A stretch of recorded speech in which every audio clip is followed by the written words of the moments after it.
En 2016, Ecomobilier aura collecté 375 000 tonnes à peu près, grâce à 3200 points de collecte, dont la moitié est en collectivité et l'autre moitié est installée soit dans les réseaux de distribution, soit sur les plateformes de l'économie sociale et solidaire.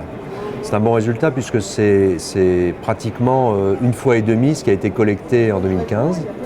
Ça, c'est la première chose. La deuxième chose, c'est que le travail sur le recyclage et la valorisation énergétique se poursuit. On aura atteint cette année 85% de valorisation, recyclage et valorisation énergétique, c'est-à-dire un peu plus que le résultat attendu par la réglementation, qui est à 80%.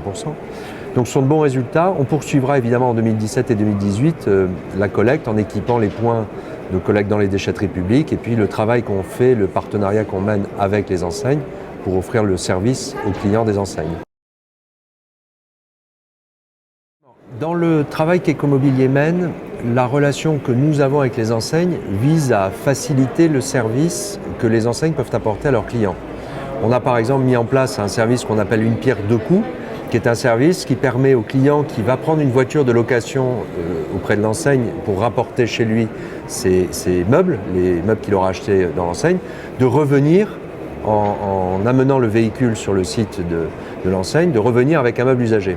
Donc ce service-là, on l'a testé chez Alinea et on l'aura déployé à la fin de l'année dans la plupart des magasins Alinea. On est aussi en train de commencer à le tester dans d'autres enseignes comme Conforama ou comme Ikea.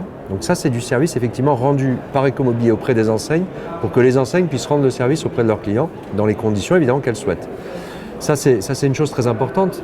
La deuxième chose, je crois, là aussi très importante à retenir, c'est que Ecomobilier propose en fait des partenariats un peu à la carte à ses clients, les enseignes ou les fabricants, pour par exemple mettre en place des services de collecte, comme une pierre deux coups avec les enseignes de la distribution, ou alors pour travailler, et c'est le sujet de 2017, pour travailler sur l'éco-conception des meubles.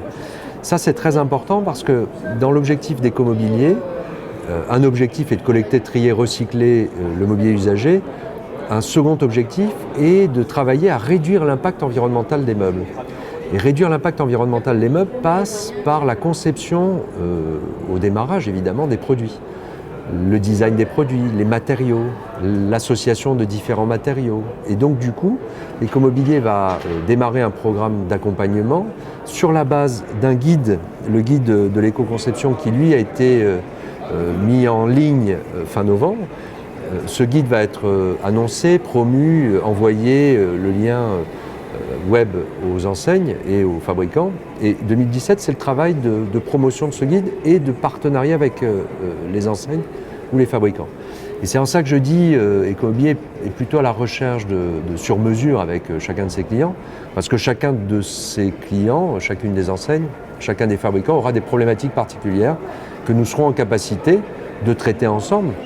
Jusqu'à un certain degré d'expertise, on pourra travailler avec chacun des concepteurs ou chacune des enseignes qui fabriquent les meubles.